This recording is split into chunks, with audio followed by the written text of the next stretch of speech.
में या उनके ख़ानदान के अकाउंट में, उसको वहाँ की नेशनल क्राइम एजेंसी ने डीफ्रीज़ किया। उसके बाद वो पैसा मलिक रियाज़ और उनके ख़ानदान की हिदायत पे वहाँ से ट्रांसफ़र होके सुप्रीम कोर्ट रजिस्ट्रार के अकाउंट में आया। इसमें हुकूमत पाकिस्तान का कोई अमल दखल नहीं था। ये पैसा उस अकाउंट में आ चुका था। उसके बाद काबीना के सामने एक समरी पेश की गई कि जो सेटलमेंट हुई है मलिक रियाज़ की वहाँ पे नेशनल क्राइम एजेंसी के साथ बरतानिया में, उस एग्रीमेंट को खुफिया रखा जाए। ये नेशनल क्राइम एजेंसी का तकाजा है। लेकिन इसका कोई ताल्लुक इस बात से नहीं था कि पैसा पाकिस्तान में कैसे आया। वो पाकिस्तान हुकूमत के हाथ में नहीं आया, वो काबीना की सवाबदीद में कभी भी नहीं था। वो पैसा आ चुका था सुप्रीम कोर्ट के अकाउंट में।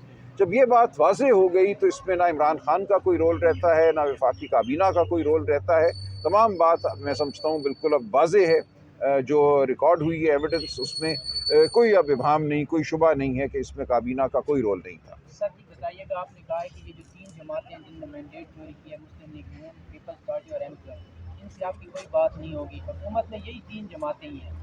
तो सर फिर आप किसके साथ बात करके अवाम का मसाइल सर किस तरह हल होंगे? महंगाई बहुत देखिए, हमारी गुफ्तगू से तो ये मामलात हल नहीं होने ना। ये तो हुकूमत करे, जो हुकूमत बनी भी है, जैसी भी है, ये उनका फ़र्ज़ है कि वो ये सियासी इस्तेकाम कैसे आएगा? सियासी इस्तेकाम तब आएगा जब झूठ और फ़रेब पर खड़ी हुकूमत को ख़त्म किया जाएगा। जब माना जाएगा कि ये हुकूमत अवाम का एतबार नहीं रखती, ये हुकूमत मुश्किल फ़ैसले नहीं कर सकती, ये हुकूमत पाकिस्तान के अवाम की दोस्त नहीं हो सकती, क्योंकि वो झूठ और फ़रेब पर खड़ी है। कौन ये माने सर? कौन माने ये बात? आप मानो, मैं मानूँ, हम सब इस बात पे आगे बढ़ें तो तभी ये बात आगे चलेगी ना। इस तरह तो ये कहना कि एक धांधली हो गई, मट्टी पाओ आगे, चलो आओ बैठो बात करें, ऐसे नहीं होता। मुल्क और कौमें जो हैं इस तरह आगे नहीं बढ़ती। फ़रेब और झूठ की बुनियाद पर ना हुकूमत पायदार होती है, ना इस्तेहकाम पायदार होता है।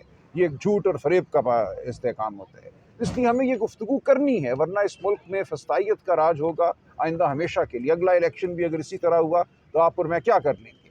हमें बात करनी है, जद्दोजहद करनी है हर सतह पे, तभी इस मुल्क में आज़ादी का कोई इम्कान बाकी है।